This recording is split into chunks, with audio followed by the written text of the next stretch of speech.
ಆತ್ಮೀಯ 10ನೇ ತರಗತಿ ವಿದ್ಯಾರ್ಥಿಗಳೆಲ್ಲರಿಗೂ ನಮಸ್ಕಾರ. ಈ ದಿನದ ವಿಡಿಯೋಗೆ ಸ್ವಾಗತ. ವಿದ್ಯಾರ್ಥಿಗಳೇ, ಇನ್ನೇನು ನಿಮ್ಮ SE1 ಪರೀಕ್ಷೆ ಹತ್ರ ಬರ್ತಾ ಇದೆ. ಈ ಸಂದರ್ಭದಲ್ಲಿ ಸುಮಾರು ವಿದ್ಯಾರ್ಥಿಗಳು ಕೇಳ್ತಾ ಇದ್ರೆ, ಮ್ಯಾಮ್ ನಮಗೆ SE1 ಪ್ರಶ್ನೆ ಪತ್ರಿಕೆಯನ್ನ ಹಾಕಿ ಮ್ಯಾಮ್ ಯೂಟ್ಯೂಬ್ ಅಲ್ಲಿ ಅಂತ ಹೇಳಿ ಕೇಳ್ತಾ ಇದ್ರಿ. ಸೊ ಹಾಗಾಗಿ ಇವತ್ತಿನ ದಿನದ ವಿಡಿಯೋನಲ್ಲಿ SE1 ಪರೀಕ್ಷೆಗೆ ಉಪಯುಕ್ತವಾಗಲಿ ಅಂತ ಹೇಳ್ಬಿಟ್ಟು ನಾನು ಒಂದು ಮಾದರಿ ಪ್ರಶ್ನೆ ಪತ್ರಿಕೆಯನ್ನ ಪರಿಚಯಿಸ್ತಾ ಇದ್ದೀನಿ. ಈ ಒಂದು ಪ್ರಶ್ನೆ ಪತ್ರಿಕೆ ಕಡೆ ನೀವು ಗಮನ ಹರಿಸಿದ್ರೆ ಖಂಡಿತ ಪರೀಕ್ಷೆನಲ್ಲಿ ಯಾವ್ಯಾವ ರೀತಿಯ ಪ್ರಶ್ನೆಗಳನ್ನ ಕೇಳಬಹುದು ಅಂತ ಹೇಳಿ ನಿಮ್ಗೆ ಗೊತ್ತಾಗುತ್ತೆ. ಈಗಾಗಲೇ 9ನೇ ತರಗತಿನಲ್ಲಿ ನೀವು ಅಟೆಂಡ್ ಮಾಡಿರ್ತೀರಾ 100 ಮಾರ್ಕ್ಸ್ಗೆ. ಸೇಮ್ ಅದೇ ಪ್ಯಾಟರ್ನ್ ಇಲ್ಲೂ ಕೂಡ ಫಾಲೋ ಆಗುತ್ತೆ. ಒಟ್ಟು 100 ಅಂಕಗಳಿಗೆ ಪ್ರಶ್ನೆ ಪತ್ರಿಕೆ ಇರುತ್ತೆ. ಈ ಒಂದು ಪ್ರಶ್ನೆ ಪತ್ರಿಕೆಗೆ ಉತ್ತರಿಸೋದಕ್ಕೆ ನಿಮ್ಗೆ 3 ಗಂಟೆ 15 ನಿಮಿಷದ ಕಾಲಾವಧಿ ಇರುತ್ತೆ. ಬನ್ನಿ ತಡ ಮಾಡದೆ ಯಾವೆಲ್ಲ ಮೇನ್ಸ್ ಇದೆ, ಅದಕ್ಕೆ ಆನ್ಸರ್ ಏನು ಅಂತ ಹೇಳಿ ನೋಡ್ತಾ ಹೋಗೋಣ. ಹಾಗೆ ವಿದ್ಯಾರ್ಥಿಗಳೇ, ನಾನು ಪ್ರಶ್ನೆಗಳನ್ನ ಇಲ್ಲಿ ಕೇಳ್ತಾ ಹೋಗ್ತೀನಲ್ವಾ, ನಿಮ್ಗೆ ಉತ್ತರಗಳು ಗೊತ್ತಿತ್ತು ಅಂತ ಹೇಳಿದ್ರೆ ಲೈವ್ ಚಾಟ್ ಅಲ್ಲಿ ಅಥವಾ ಕಮೆಂಟ್ ಬಾಕ್ಸ್ ಅಲ್ಲಿ ಆನ್ಸರ್ಸ್ ನ ನೀಡಬಹುದು ಅಂತ ಹೇಳಿ ಹೇಳ್ತಾ, ಫಸ್ಟ್ ಮೇನ್ ಈ ರೀತಿಯಾಗಿದೆ. ಕೆಳಗಿನ ಪ್ರಶ್ನೆಗಳಿಗೆ ಅಥವಾ ಅಪೂರ್ಣ ಹೇಳಿಕೆಗಳಿಗೆ 4 ಪರ್ಯಾಯ ಆಯ್ಕೆಗಳನ್ನ ಕೊಡಲಾಗಿರುತ್ತೆ. ಅವುಗಳಲ್ಲಿ ಹೆಚ್ಚು ಸೂಕ್ತವಾಗಿರ್ತಕ್ಕಂಥ ಉತ್ತರವನ್ನ ಆರಿಸಿ ಬರೀಬೇಕು. ಒಟ್ಟು 6 ಪ್ರಶ್ನೆಗಳಿರುತ್ತೆ, 6 ಅಂಕಗಳಿಗೆ. ಮೊದಲನೇ ಪ್ರಶ್ನೆ ಈ ರೀತಿಯಾಗಿದೆ. ಕನ್ನಡ ವರ್ಣಮಾಲೆಯಲ್ಲಿರುವ ವರ್ಗೀಯ ವ್ಯಂಜನಾಕ್ಷರಗಳ ಸಂಖ್ಯೆ ಎಷ್ಟು ಅಂತ ಹೇಳಿ ಕೇಳಿದ್ದಾರೆ. ನಾನು ಯಾವಾಗಲೂ ನಿಮಗೆ ಹೇಳ್ತಾನೆ ಇರ್ತೀನಿ, ವರ್ಣಮಾಲೆ ಮೇಲೆ 1 ಅಂಕದ ಪ್ರಶ್ನೆ ಇದ್ದೇ ಇರುತ್ತೆ. ಸೊ ಹಾಗಾಗಿ ವರ್ಣಮಾಲೆಯನ್ನ ನೀಟಾಗಿ ನೋಡ್ಕೋಬೇಕು ಅಂತ ಹೇಳಿ. ಇಲ್ಲಿ ಪ್ರಶ್ನೆ ಏನ್ ಕೇಳಿದ್ದಾರೆ, ವರ್ಣಮಾಲೆನಲ್ಲಿ ಇರ್ತಕ್ಕಂತಹ ವರ್ಗೀಯ ವ್ಯಂಜನಾಕ್ಷರಗಳು ಎಷ್ಟು ಅಂತ ಹೇಳಿ ಕೇಳಿದ್ದಾರೆ. ಆಪ್ಷನ್ಸ್ ನ ಗಮನಿಸಿ. Option A 34, option B 9, option C 13, option D 25. ವರ್ಣಮಾಲೆಯಲ್ಲಿ ಇರ್ತಕ್ಕಂತಹ ವರ್ಗೀಯ ವ್ಯಂಜನಗಳನ್ನ ನಾವು 2 ರೀತಿಯಾಗಿ ವಿಭಾಗ ಮಾಡ್ತೀವಿ. ಒಂದು ವರ್ಗೀಯ ವ್ಯಂಜನ, ಮತ್ತೊಂದು ಅವರ್ಗೀಯ ವ್ಯಂಜನ. ಯಾವ ವ್ಯಂಜನಗಳನ್ನ ವರ್ಗ ಮಾಡೋದಕ್ಕೆ ಬರುತ್ತೋ ಅದು ವರ್ಗೀಯ ವ್ಯಂಜನ ಅಂತ ಹೇಳಿ ಅನಿಸ್ಕೊಳ್ಳುತ್ತೆ. ಯಾವ ರೀತಿ ವರ್ಗ ಅಂತ ಹೇಳಿದ್ರೆ ಅಲ್ಪ ಪ್ರಾಣ, ಮಹಾಪ್ರಾಣ, ಅನುನಾಸಿಕ, ಹಾಗೆ ಕವರ್ಗ, ಚವರ್ಗ, ಟವರ್ಗ, ತವರ್ಗ, ಪವರ್ಗ. ಸೊ ಇದೆಲ್ಲ ಏನು ಅಂತ ಹೇಳಿದ್ರೆ ವರ್ಗೀಯ ವ್ಯಂಜನ. ಅವರ್ಗೀಯ ಅಂದ್ರೆ ವರ್ಗ ಮಾಡಕ್ ಆಗದೆ ಇರೋದು ಯಾ ಇಂದ ಳಾ ತನಕ. ಇಲ್ಲಿ ವರ್ಗೀಯ ವ್ಯಂಜನಗಳು ಅಂತ ಹೇಳಿದ್ರೆ ಕಾ ಇಂದ ಮಾವರೆಗೆ ಅಕ್ಷರಗಳು. ಒಟ್ಟು ಎಷ್ಟು? ಎಸ್. Very good. 25 ಸರಿಯಾದ ಉತ್ತರ. ಸೊ ಫಸ್ಟ್ ಮೇಲ್ನಲ್ಲಿರ್ತಕ್ಕಂತಹ ಮೊದಲನೇ ಪ್ರಶ್ನೆಗೆ ಸರಿಯಾದ ಉತ್ತರ ಆಪ್ಷನ್ ಡಿ 25. ನೀವು ಆಯ್ಕೆಯನ್ನ ಕೂಡ ಬರಿಬೇಕಾಗುತ್ತೆ, ಅದರ ಜೊತೆ ಉತ್ತರವನ್ನ ಕೂಡ ಬರಿಬೇಕಾಗುತ್ತೆ. ನಂತರ ಎರಡನೇ ಪ್ರಶ್ನೆ, ಜ್ಞಾನಾನುಭವ ಪದದಲ್ಲಿ ಆಗಿರುವ ಸಂಧಿ. ಆಪ್ಷನ್ ಎ ಸವರ್ಣ ದೀರ್ಘ ಸಂಧಿ, ಆಪ್ಷನ್ ಬಿ ವೃದ್ಧಿ ಸಂಧಿ, ಆಪ್ಷನ್ ಸಿ ಜಸ್ತ್ವ ಸಂಧಿ, ಆಪ್ಷನ್ ಡಿ ಎಣ್ ಸಂಧಿ. ನೋಡಿ, ಜ್ಞಾನಾನುಭವ ಪದವನ್ನ ಮೊದಲು ಬಿಡಿಸ್ಕೊಳ್ಳಿ. ಜ್ಞಾನ ಪ್ಲಸ್ ಅನುಭವ. ಜ್ಞಾನ ಪೂರ್ವ ಪದದ ಕೊನೆಯಲ್ಲಿ ಅ ಅಕ್ಷರ ಬಂದಿದೆ, ಉತ್ತರ ಪದದ ಆದಿಯಲ್ಲಿ ಅ ಅಕ್ಷರ ಬಂದಿದೆ ಅಲ್ವಾ. ಅ ಪ್ಲಸ್ ಆ ಕೂಡಿಸಿ ಬರೆದಾಗ ಆ ಎನ್ನುವ ಅಕ್ಷರ ಬಂದಿದೆ. ಹಾಗಾಗಿ ಸವರ್ಣ ಸ್ವರಗಳು ಒಂದರ ಮುಂದೊಂದು ಬಂದಾಗ ಅದೆರಡರ ಸ್ಥಾನದಲ್ಲಿ ಅದೇ ಜಾತಿಯ ದೀರ್ಘ ಸ್ವರ ಬಂದ್ರೆ ಅದನ್ನು ನಾವು ಸವರ್ಣ ದೀರ್ಘ ಸಂಧಿ ಅಂತ ಹೇಳಿ ಕರಿತೀವಲ್ವಾ. ಹಾಗಾಗಿ ಜ್ಞಾನಾನುಭವ ಅನ್ನೋದು ಯಾವ ಸಂಧಿ ಮಕ್ಕಳ? ಇಲ್ಲಿ ಸವರ್ಣ ದೀರ್ಘ ಸಂಧಿ. ಆಪ್ಷನ್ ಎ ಸವರ್ಣ ದೀರ್ಘ ಸಂಧಿ.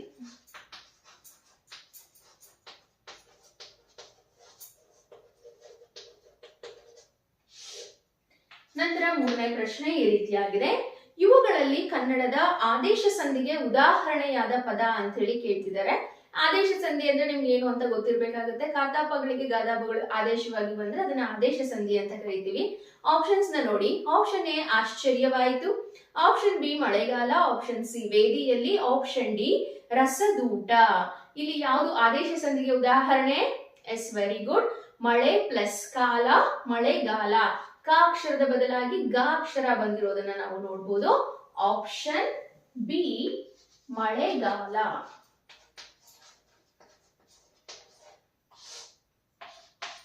ನಂತರ ನಾಲ್ಕನೇ ಪ್ರಶ್ನೆ, ವ್ಯಾಪಾರಿ ಪದವು ಈ ವ್ಯಾಕರಣಾಂಶಕ್ಕೆ ಉದಾಹರಣೆಯಾಗಿದೆ. ವ್ಯಾಪಾರಿ.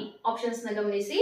ಆಪ್ಷನ್ ಎ ಅಂಕಿತನಾಮ, ಆಪ್ಷನ್ ಬಿ ರೂಢನಾಮ, ಆಪ್ಷನ್ ಸಿ ಅನ್ವರ್ಥನಾಮ, ಆಪ್ಷನ್ ಡಿ ಸರ್ವನಾಮ. ವ್ಯಾಪಾರಿ ಯಾವ್ದಾದ್ರು ಒಬ್ಬ ವ್ಯಕ್ತಿ ಅಥವಾ ಒಂದು ವಸ್ತುವಿನ ಗುಣ, ಸ್ವಭಾವ, ಅವರು ಮಾಡ್ತಕ್ಕಂಥ ಉದ್ಯೋಗವನ್ನ ಆಧರಿಸಿ ಇಟ್ಟಂತ ಹೆಸರುಗಳು ಅನ್ವರ್ಥನಾಮ ಆಗುತ್ತೆ.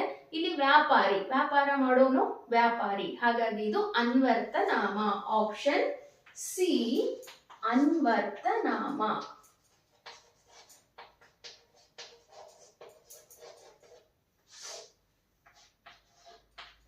ನಂತರ ಐದನೇ ಪ್ರಶ್ನೆ ಈ ರೀತಿಯಾಗಿದೆ. ಒಬ್ಬರು ಹೇಳಿದ ಮಾತನ್ನೇ ಯಥಾವತ್ತಾಗಿ ಬರೆಯುವಾಗ ಬಳಸುವ ಲೇಖನ ಚಿಹ್ನೆ. ಆಪ್ಷನ್ ಎ ವಾಕ್ಯವೇಸ್ತನ, ಆಪ್ಷನ್ ಬಿ ಆವರಣ, ಆಪ್ಷನ್ ಸಿ ವಿವರಣಾತ್ಮಕ, ಆಪ್ಷನ್ ಡಿ ಉದ್ಧರಣೆ. ಯಾರೋ ಒಬ್ರು ಹೇಳಿರ್ತಾರೆ, ಆ ಒಂದು ಸ್ಟೇಟ್ಮೆಂಟ್ ನ ಅವ್ರು ಹೇಗೆ ಹೇಳಿರ್ತಾರೋ ಹಾಗೆ ನಾವು ಬರೀತಕ್ಕಂಥದ್ದು. ಅವಾಗ ನಾವು ಉದ್ಧರಣ ಚಿಹ್ನೆಯನ್ನ ಬಳಸ್ತೇವೆ. ಆಪ್ಷನ್ ಡಿ ಉದ್ಧರಣ. ಲೇಖನ ಚಿಹ್ನೆ ಮೇಲೂ ಕೂಡ ಒಂದು ಪ್ರಶ್ನೆ ಇದ್ದೇ ಇರುತ್ತೆ, ಹಾಗಾಗಿ ಇಲ್ಲಿ ಡೆಫಿನೇಷನ್ ಗಳನ್ನ ನೀವು ನೀಟಾಗಿ ನೋಡ್ಕೋಬೇಕಾಗುತ್ತೆ. ನಂತರ ಫಸ್ಟ್ ಮೇನ್ ನ ಕೊನೆಯ ಪ್ರಶ್ನೆ, ವಿಶ್ವೇಶ್ವರಯ್ಯ ಅವರು ಕೈಗಾರಿಕೆಗೆ ಅಗ್ರ ಪ್ರಾಶಸ್ತ್ಯ ನೀಡಿದ್ದರು. ಈ ವಾಕ್ಯ ಯಾವ ರೀತಿಯ ವಾಕ್ಯ ಅದು ಅಂತ ಹೇಳಿ ಕೇಳ್ತಿದ್ದಾರೆ. ಆಪ್ಷನ್ ಎ ಸಾಮಾನ್ಯ ವಾಕ್ಯ, ಆಪ್ಷನ್ ಬಿ ಸಂಯೋಜಿತ ವಾಕ್ಯ, ಆಪ್ಷನ್ ಸಿ ಮಿಶ್ರ ವಾಕ್ಯ, ಆಪ್ಷನ್ ಡಿ ಪ್ರಶ್ನಾರ್ಥಕ ವಾಕ್ಯ. ವಾಕ್ಯದಲ್ಲಿ 3 ವಿಧ, ಸಾಮಾನ್ಯ ವಾಕ್ಯ, ಸಂಯೋಜಿತ ವಾಕ್ಯ ಮತ್ತೆ ಮಿಶ್ರ ವಾಕ್ಯ. ಒಂದು ಪೂರ್ಣ ಕ್ರಿಯಾಪದದಿಂದ ಕೂಡಿದ್ರೆ ಅದನ್ನ ಸಾಮಾನ್ಯ ವಾಕ್ಯ ಅಂತ ಹೇಳಿ ಕರಿತೀವಿ. ಇಲ್ಲಿ ಈ ಒಂದು ವಾಕ್ಯದಲ್ಲಿ ಒಂದು ಪೂರ್ಣ ಕ್ರಿಯಾಪದ ಇರೋದನ್ನ ನೋಡ್ಬೋದು, ಹಾಗಾಗಿ ಆಪ್ಷನ್ ಎ ಸಾಮಾನ್ಯ ವಾಕ್ಯ ಸರಿಯಾದ ಉತ್ತರ. ಆಪ್ಷನ್ ಎ ಸಾಮಾನ್ಯ ವಾಕ್ಯ.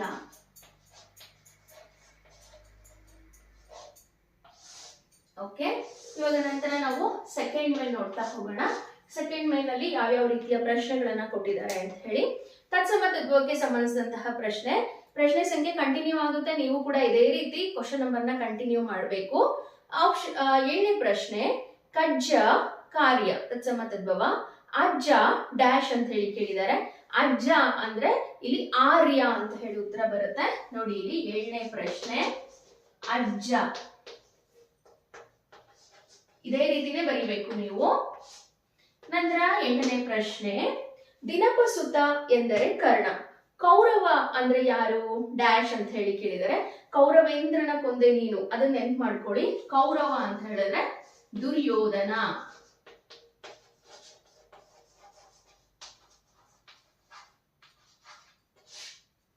ನಂತರ 9ನೇ ಪ್ರಶ್ನೆ, ಹೌದು ಸಾಕು ಇವು ಕ್ರಿಯಾರ್ಥಕ ಅವ್ಯಯ ಆದ್ರೆ ಆದ್ದರಿಂದ ಅಥವಾ ಇದು ಯಾವ ರೀತಿಯ ಅವ್ಯಯ ಅಂತ ಹೇಳಿ ಕೇಳಿದ್ದಾರೆ. ಆದ್ದರಿಂದ ಅಥವಾ ಇದೆಲ್ಲ ಸಂಬಂಧಾರ್ಥಕ ಅವ್ಯಯ. ಸಂಬಂಧಾರ್ಥಕ ಅವ್ಯಯ.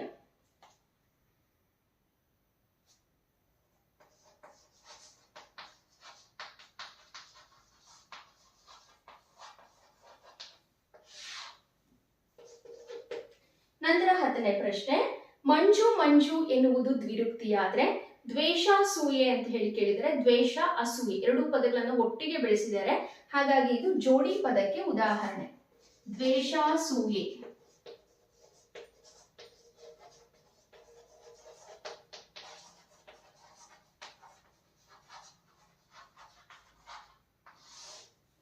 ನಂತರ ನೋಡಿ ಥರ್ಡ್ ಮೇಲ್ ಒಟ್ಟು 7 ಒಂದು ವಾಕ್ಯದ ಪ್ರಶ್ನೆಗಳನ್ನ ಕೊಟ್ಟಿದ್ದಾರೆ. 11ನೇ ಪ್ರಶ್ನೆ ಈ ರೀತಿಯಾಗಿದೆ, ಭಾಷೆ ಯಾವುದಕ್ಕೆ ಸಾಧನವಾಗಿದೆ? ಭಾಷೆ ನಮ್ಮ ಸುತ್ತಮುತ್ತಲಿನವರೊಡನೆ ವ್ಯವಹರಿಸಲು, ವಿಚಾರ ವಿನಿಮಯ ಮಾಡಲು ಸಾಧನವಾಗಿದೆ. 12ನೇ ಪ್ರಶ್ನೆ, ಹುಲಿಗೆ ಪರಮಾನಂದವಾಗಲು ಕಾರಣವೇನು? ಶಾನುಭೋಗರ ದುಂಡು ದುಂಡಾದ ದೇಹವನ್ನು ನೋಡಿ ಹುಲಿಗೆ ಪರಮಾನಂದವಾಯಿತು. 13ನೇ ಪ್ರಶ್ನೆ, ಬ್ರಿಟಿಷ್ ಸರ್ಕಾರ ವಿಶ್ವೇಶ್ವರಯ್ಯ ಅವರಿಗೆ ಯಾವ ಪದವಿಯನ್ನ ನೀಡಿ ಗೌರವಿಸಿತು? ಬ್ರಿಟಿಷ್ ಸರ್ಕಾರ ವಿಶ್ವೇಶ್ವರಯ್ಯನವರಿಗೆ ಸರ್ ಪದವಿಯನ್ನ ನೀಡಿ ಗೌರವಿಸಿತು. 14ನೇ ಪ್ರಶ್ನೆ, ಇಂದೆಲ್ಲ ನಾಳೆ ಫಲ ಕೊಡುವ ಅಂಶಗಳು ಯಾವುವು? ಭೂಮಿಗೆ ಬಿದ್ದ ಬೀಜ, ಎದೆಗೆ ಬಿದ್ದ ಅಕ್ಷರ, ಇಂದೆಲ್ಲ ನಾಳೆ ಫಲ ಕೊಡುವ ಅಂಶಗಳು. 15ನೇ ಪ್ರಶ್ನೆ, ಕವಿ ಜಿ.ಎಸ್. ಶಿವರುದ್ರಪ್ಪನವರ ಪ್ರಕಾರ ಯಾವುದನ್ನ ಎಚ್ಚರದಲ್ಲಿ ಮುನ್ನಡೆಸಬೇಕು? ಕವಿ ಜಿ.ಎಸ್. ಶಿವರುದ್ರಪ್ಪನವರ ಪ್ರಕಾರ ಬಿರುಗಾಳಿಗೆ ಸಿಕ್ಕಾಕೊಂಡಂತಹ ಹಡಗನ್ನ ನಾವು ಎಚ್ಚರದಲ್ಲಿ ಮುನ್ನಡೆಸಬೇಕು. ನಕುಲ ಸಹದೇವರ ತಾಯಿಯ ಹೆಸರೇನು? ನಕುಲ ಸಹದೇವರ ತಾಯಿಯ ಹೆಸರು ಮಾದ್ರಿ. 17ನೇ ಪ್ರಶ್ನೆ, ಜಲಿಯನ್ ವಾಲಾಬಾಗ್ನಲ್ಲಿ ಶಾಂತಿಯುತ ಸಭೆ ಯಾವಾಗ ನಡೆಯಿತು? ಏಪ್ರಿಲ್ 1919. 3-4 ವಾಕ್ಯದಲ್ಲಿ ಉತ್ತರಿಸಿ. ಒಟ್ಟು 10 ಪ್ರಶ್ನೆಗಳು, 20 ಅಂಕಗಳು. ಇಲ್ಲಿ ಪ್ರಶ್ನೆಗೆ ಉತ್ತರಗಳನ್ನ ಹೇಳಲ್ಲ ನಾನು, ನೀವು ಯಾವ ರೀತಿನಾದ್ರೂ ಉತ್ತರಗಳನ್ನ ನಿಮ್ಮ ಸ್ವಂತ ವಾಕ್ಯದಲ್ಲಿ ಬರೀಬಹುದಾಗಿದೆ. ಹಾಗಾಗಿ ಕ್ಲಾಸ್ ವರ್ಕ್ ಅಲ್ಲಿ ಅಥವಾ ಟೆಕ್ಸ್ಟ್ ಬುಕ್ ಅಲ್ಲಿ ಈ ಕ್ವಶನ್ಸ್ ನ ಟಿಕ್ ಹಾಕೊಳ್ಳಿ. ವ್ಯಾವಹಾರಿಕ ಮತ್ತು ಗ್ರಾಂಥಿಕ ಭಾಷೆಯ ಲಕ್ಷಣಗಳೇನು? ಕನ್ನಡ ಭಾಷೆ ಹದಗೊಂಡದ್ದು ಹೇಗೆ? ನಾಲ್ವಡಿ ಕೃಷ್ಣರಾಜ ಒಡೆಯರ್ ಕಾಲದಲ್ಲಿ ಯಾವ ಯಾವ ಕ್ಷೇತ್ರಗಳು ಸ್ವಯಂ ಆಡಳಿತ ಕ್ಷೇತ್ರಗಳಾಗಿದ್ದವು? ಅಶೋಕ ಪೈ ಅವರು ಹೇಳಿದ ಸಂಶೋಧನಾ ಸತ್ಯವೇನು? ಕೃಷ್ಣನು ಕರ್ಣನ ಮನಸ್ಸಿನಲ್ಲಿ ಹೇಗೆ ಭಯವನ್ನ ಬಿತ್ತಿದನು? ಕೃಷ್ಣನು ಕೌರವೇಂದ್ರನನ್ನ ಕೊಂದನು ಎಂದು ಕರ್ಣ ಹೇಳೋದಕ್ಕೆ ಕಾರಣ ಏನು? ವಸಂತ ಮುಖ ತೋರಲಿಲ್ಲ ಕವನದಲ್ಲಿ ಪ್ರಕೃತಿ ಸಂಭ್ರಮ ಹೇಗೆ ವ್ಯಕ್ತವಾಗಿದೆ? ಹಾಗೇನೆ ವಸಂತ ಮುಖ ತೋರಲಿಲ್ಲ ಕವನದಲ್ಲಿ ಪುಟ್ಟಪೋರಿ ಗುಡಿಸಲಿನ ವಾತಾವರಣವನ್ನ ಕುರಿತು ಕವಯತ್ರಿ ಹೇಗೆ ವರ್ಣಿಸಿದ್ದಾರೆ? ಡಾಕ್ಟರ್ ಅಂಬೇಡ್ಕರ್ ಅವರ ಪ್ರಕಾರ ರಾಜಕೀಯ ಸ್ವಾತಂತ್ರ್ಯದ ಮಹತ್ವ ಏನು, ಹಾಗೆ ಕೊನೆಯದಾಗಿ ಭಗತ್ ಸಿಂಗ್ ಜಲಿಯಾನ್ ವಾಲಾಬಾಗ್ ಮಾರಣ ಹೋಮದಿಂದ ಏನೆಂದು ನಿರ್ಧಾರವನ್ನ ತೆಗೆದುಕೊಂಡ ಅಂತ ಹೇಳಿ. ಇದಾದ ನಂತರ ಕವಿ ಪರಿಚಯವನ್ನ ಕೊಟ್ಟಿದ್ದಾರೆ. ಒಂದು ಪದ್ಯ ಭಾಗದಿಂದ ಒಂದು ಗದ್ಯ ಭಾಗದಿಂದ ಕೊಟ್ಟಿದ್ದಾರೆ. ಎಂ ಮರಿಯಪ್ಪ ಭಟ್ಟ ಹಾಗೆ ದರಾ ಬೇಂದ್ರೆ ಇವರ ಪರಿಚಯವನ್ನ ಕೊಟ್ಟಿದ್ದಾರೆ. ಎಂ ಮರಿಯಪ್ಪ ಭಟ್ಟ ಇವರ ಪರಿಚಯವನ್ನ ನೋಡೋದಾದ್ರೆ, ಎಂ ಮರಿಯಪ್ಪ ಭಟ್ಟ ಇವರು ಕ್ರಿಸ್ತಶಕ 1906ರಲ್ಲಿ ದಕ್ಷಿಣ ಕನ್ನಡ ಜಿಲ್ಲೆ ಪುತ್ತೂರು ತಾಲೂಕಿನ ಕಬಕ ಗ್ರಾಮದಲ್ಲಿ ಜನಿಸಿದರು. ಬಹುಭಾಷಾ ವಿದ್ವಾಂಸರಾಗಿದ್ದಂತಹ ಇವರು ದ್ರಾವಿಡ ಭಾಷೆಗಳನ್ನ ತುಲನಾತ್ಮಕವಾಗಿ ಅಧ್ಯಯನ ಮಾಡಿದ್ದಾರೆ. ಇವರು ರಚಿಸಿರುವ ಕೃತಿಗಳು ಅಂತ ಹೇಳಿದ್ರೆ ಕನ್ನಡ ಸಂಸ್ಕೃತಿ, ತುಳು ಇಂಗ್ಲಿಷ್ ನಿಘಂಟು, ಅಭಿನವ ಮಂಗರಾಜನ ನಿಘಂಟು, ಜಾತಕ ತಿಲಕಂ, ಛಂದಸ್ಸಾರ ಮೊದಲಾದ ಕೃತಿಗಳನ್ನು ರಚಿಸಿದ್ದಾರೆ. ಇವರಿಗೆ ಕರ್ನಾಟಕ ಸರ್ಕಾರದ ಪುರಸ್ಕಾರ ಹಾಗೆ ಸಾಹಿತ್ಯ ಅಕಾಡೆಮಿ ಪ್ರಶಸ್ತಿಯನ್ನ ನೀಡಿ ಗೌರವಿಸಲಾಗಿದೆ. ಹಾಗೆ ದರಾ ಬೇಂದ್ರೆ ಅವರ ಪರಿಚಯವನ್ನ ಕೊಟ್ಟಿದ್ದಾರೆ. ಅಂಬಿಕಾತನೆಯ ದತ್ತ ಎಂಬ ಕಾವ್ಯನಾಮದಿಂದ ಪ್ರಸಿದ್ಧರಾಗಿರ್ತಕ್ಕಂತಹ ದತ್ತಾತ್ರೇಯ ರಾಮಚಂದ್ರ ಬೇಂದ್ರೆ ಇವರು 1896ರಲ್ಲಿ ಧಾರವಾಡದಲ್ಲಿ ಜನಿಸಿದರು. ಇವರು ರಚಿಸಿರುವ ಕೃತಿಗಳು ಅಂತ ಹೇಳಿದ್ರೆ ಗರಿ, ನಾಕುತಂತಿ, ನಾದಲೀಲೆ, ಕೃಷ್ಣಕುಮಾರಿ, ಉಯ್ಯಾಲೆ, ಸಖಿ ಗೀತ ಇನ್ನ ಮುಂತಾದವು. ಇವರಿಗೆ ಪದ್ಮಶ್ರೀ ಪ್ರಶಸ್ತಿ, ಜ್ಞಾನಪೀಠ ಪ್ರಶಸ್ತಿ ಹಾಗೆ ಕೇಂದ್ರ ಸರ್ಕಾರದ ಅಕಾಡೆಮಿ ಪ್ರಶಸ್ತಿಗಳು ದೊರೆತಿದೆ. ನಂತರ ನೋಡಿ ಇಲ್ಲಿ ಪದ್ಯ ಭಾಗಕ್ಕೆ ಪ್ರಸ್ತಾರವನ್ನ ಹಾಕಿ ಅಂತ ಹೇಳಿ ಒಂದು ಪದ್ಯ ಕೊಟ್ಟಿದ್ದಾರೆ. 3 ಸಾಲಿನ ಪದ್ಯ. ಅಂಬುಜಾನನೆ ಕೇಳು, ತಾಂಡವನೆಂಬ ಮುನಿ ಪಿತೃ ಮಾತೃ ಸೇವಾಲಂಬಕನು ತೊಳಲಿದನು ನಾನಾ ತೀರ್ಥ ಯಾತ್ರೆಯಲ್ಲಿ.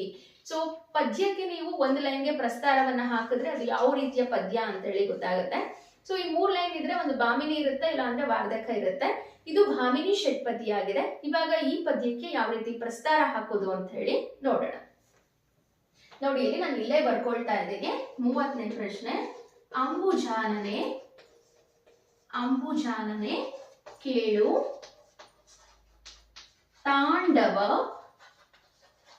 ತಾಂಡವನೆಂಬ ಮುನಿ ಪಿತೃ ಮಾತೃ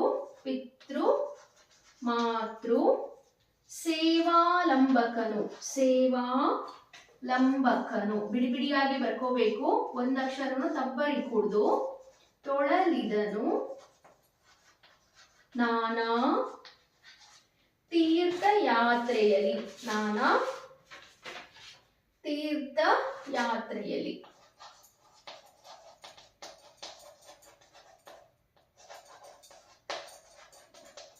ಓಕೆನಾ? ಪದ್ಯನ ಬರ್ಕೊಂಡ್ಮೇಲೆ ಪದ್ಯವನ್ನ ಸರಿಯಾಗಿ ಬರ್ಕೊಂಡಿದೀವಾ ಅಂತ ಹೇಳಿ ಚೆಕ್ ಮಾಡ್ಬೇಕು. ಯಾಕಂದ್ರೆ ನೀವು ಒಂದ್ ಅಕ್ಷರನು ಏನಾದ್ರು ಬಿಟ್ರಿ ಅಂತ ಹೇಳಿದ್ರೆ ಪದ್ಯ ಇಲ್ಲಿ ತಪ್ಪಾಗ್ಬಿಡುತ್ತೆ. ನೋಡಿ ಇಲ್ಲಿ ಅಂಬುಜಾನನೆ ಕೇಳು ಅಂತ ಇದೆ ಫಸ್ಟ್ ಲೈನು. ಅಕ್ಷರದ ಪಕ್ಕ ಅನುಸ್ವಾರ ಇದೆ, ಹಾಗಾಗಿ ನಾನು ಗುರು ಹಾಕ್ತಿದ್ದೀನಿ. ಅಂಬುಜಾನನೆ ಕೇಳು, ತಾಂಡವ. ನೋಡಿ ಇಲ್ಲಿ ಇದು ಗುರು, ಲಘು. ಗುರುನ ನಾವು 2 ಅಂತ ಹೇಳಿ ಪರಿಗಣಿಸಬೇಕು. 2, 3, 4, 5, 6, 7, 8, 9, 10, 11, 12, 13, 14. ಟೋಟಲ್ 14 ಮಾತ್ರೆಗಳು ಬಂತು. 14 ಮಾತ್ರೆಗಳು ಬಂದ್ರೆ ಇದು ಭಾಮಿನಿ ಷಟ್ಪದಿ ಆಗಿರುತ್ತೆ. ಸೊ 3, 4ರಂತೆ ವಿಭಾಗ ಮಾಡಬೇಕು. ಕನ್ಫ್ಯೂಸ್ ಮಾಡ್ಕೋಬೇಡಿ. ಫಸ್ಟ್ ಚಿಕ್ಕ ಸಂಖ್ಯೆ ಬರುತ್ತೆ 3, ಆಮೇಲೆ 4 ಬರುತ್ತೆ. 3, 4 ಒಟ್ಟು 14 ಮಾತ್ರೆಗಳು. ನೆಂಬ ಮುನಿ ಪಿತೃ ಮಾತೃ ಸೇವಾ. ಇಲ್ಲೂ ಅಷ್ಟೇ 3, 4. ಇಲ್ಲೂ ಕೂಡ ಅಷ್ಟೇ 14 ಮಾತ್ರೆಗಳು ಅಂತ ಹೇಳಿ ಬರೀಬೇಕು. ಇನ್ನ ಕೊನೆಯದಾಗಿ ಕೊನೆ ಸಾಲು. ತೊಳಲಿದನು ನಾನಾ ತೀರ್ಥ ಯಾತ್ರೆಯ. ಕೊನೆ ಅಕ್ಷರನ ಗುರು ಅಂತ ಹೇಳಿ ಪರಿಗಣಿಸಬೇಕು. ಓಕೆ ನೋಡಿ 3, 4, 4. ಸೊ ಟೋಟಲ್ ಆಗಿ 3 ಮತ್ತೆ 4 ಸೇರಿ ಒಟ್ಟು ಎಷ್ಟಾಗುತ್ತೆ ಪ್ಲಸ್ 2 ಸೇರಿ 23 ಮಾತ್ರೆಗಳು ಆಗುತ್ತೆ. ಹೀಗೆ ಬರ್ದ್ಬಿಟ್ಟು ಇದು ಭಾಮಿನಿ ಷಟ್ಪದಿ ಅಂತ ಹೇಳಿ ಬರೆದ್ರೆ ನಿಮಗೆ ಪೂರ್ಣ ಅಂಕಗಳು ಸಿಗುತ್ತೆ.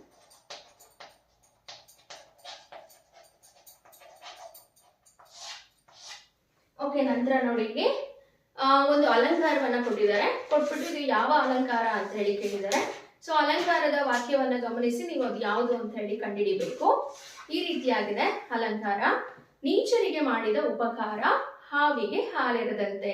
ಈಗಾಗಲೇ 9ನೇ ತರಗತಿನಲ್ಲಿ ಓದಿದೀರಾ, ಇದು ಉಪಮಾ ಅಲಂಕಾರ. ಸೊ ಇದನ್ನ ಯಾವ ರೀತಿ ಬಿಡಿಸಿ ಬರೆಯೋದು ಅಂತ ಹೇಳಿ ನೋಡೋಣ. ನೀಚರಿಗೆ ಮಾಡಿದ ಉಪಕಾರವು ಹಾವಿಗೆ ಹಾಲೆರದಂತೆ. ಅಲಂಕಾರ ಉಪಮಾ ಅಲಂಕಾರ. ಲಕ್ಷಣ ಎರಡು ವಸ್ತುಗಳಿಗೆ ಇರುವ ಸಾದೃಶ್ಯ ಸಂಪತ್ತನ್ನು ಪರಸ್ಪರ ಹೋಲಿಸಿ ವರ್ಣಿಸಿದರೆ ಅದನ್ನು ಉಪಮಾ ಅಲಂಕಾರ ಅಂತ ಹೇಳಿ ಕರಿತೀವಿ. ಉಪಮೇಯ ನೀಚರಿಗೆ ಮಾಡಿದ ಉಪಕಾರ, ಉಪಮಾನ ಹಾವಿಗೆ ಎರೆದ ಹಾಲು. ಉಪಮವಾಚಕ ಅಂತೆ. ಸಮಾನ ಧರ್ಮ ಸ್ಪಷ್ಟವಾಗಿಲ್ಲ, ಅಂದರೆ ನಿಷ್ಪ್ರಯೋಜಕವಾದದ್ದು ಅಂತ ಹೇಳಿ ಬರೀಬೋದು. ಸಮನ್ವಯ, ಇಲ್ಲಿ ಉಪಮೇಯವಾದ ನೀಚರಿಗೆ ಮಾಡಿದ ಉಪಕಾರವನ್ನು ಉಪಮಾನವಾದ ಹಾವಿಗೆ ಎರೆದ ಹಾಲಿಗೆ ಹೋಲಿಸಿ ವರ್ಣಿಸಲಾಗಿದೆ, ಆದ್ದರಿಂದ ಇದು ಉಪಮಾಲಂಕಾರ ಅಂತ ಹೇಳಿ ಬರೀಬೇಕು. ಹೀಗೆ ಬರೆದ್ರೆ ನಿಮಗೆ 3 ಅಂಕ ಸಿಗುತ್ತೆ. ಅಲಂಕಾರವನ್ನು ಹೆಸರಿಸೋದಕ್ಕೆ 1 ಅಂಕ, ಲಕ್ಷಣ ಬರೆದಿದ್ದಕ್ಕೆ 1 ಅಂಕ, ಸಮನ್ವಯ ಮಾಡಿ ಬರೆದಿದ್ದಕ್ಕೆ 1 ಅಂಕ, ಒಟ್ಟಾರೆಯಾಗಿ 3 ಅಂಕಗಳು ಈ ರೀತಿಯಾಗಿ ಸಿಗುತ್ತೆ. ಓಕೆ, ಇವಾಗ ಅಲಂಕಾರವನ್ನ ಯಾವ ರೀತಿ ಬಿಡಿಸಿ ಬರೆಯೋದು ಅಂತ ಹೇಳಿ ನೋಡಿದ್ರಲ್ಲ. ಗಾದೆಯಲ್ಲಿ ಒಂದನ್ನ ವಿಸ್ತರಿಸಿ ಅಂತ ಹೇಳಿ ಕೊಟ್ಟಿದ್ದಾರೆ 3 ಅಂಕಗಳಿಗೆ. ಕೂಡಿ ಬಾಳಿದರೆ ಸ್ವರ್ಗ ಸುಖ, ಕುಂಬಾರನಿಗೆ ವರುಷ, ದೊಣ್ಣೆಗೆ ನಿಮಿಷ. ಮೊದಲು ಇಲ್ಲಿ ಏನ್ ಮಾಡ್ಬೇಕು ಅಂತ ಹೇಳಿದ್ರೆ, ಕೊಟ್ಟಿರ್ತಕ್ಕಂತಹ ಗಾದೆಯನ್ನ ನೀಟಾಗಿ ಓದ್ಕೋಬೇಕು. ನಂತರ ಗಾದೆ ಮೇಲೆ ಪೀಠಿಕೆಯನ್ನ ಬರೀಬೇಕು. ಗಾದೆಗಳು ವೇದಗಳಿಗೆ ಸಮ, ವೇದ ಸುಳ್ಳಾದರೂ ಗಾದೆ ಸುಳ್ಳಾಗುವುದಿಲ್ಲ. ಈ ರೀತಿ ಗಾದೆಯ ಬಗ್ಗೆ ನಿಮ್ ಟೀಚರ್ಸ್ ಬರ್ಸಿರ್ತಾರಲ್ವಾ, ಆ ಪೀಠಿಕೆಯನ್ನ ಬರಿಬೇಕು. 1 ಅಂಕ ಇರುತ್ತೆ.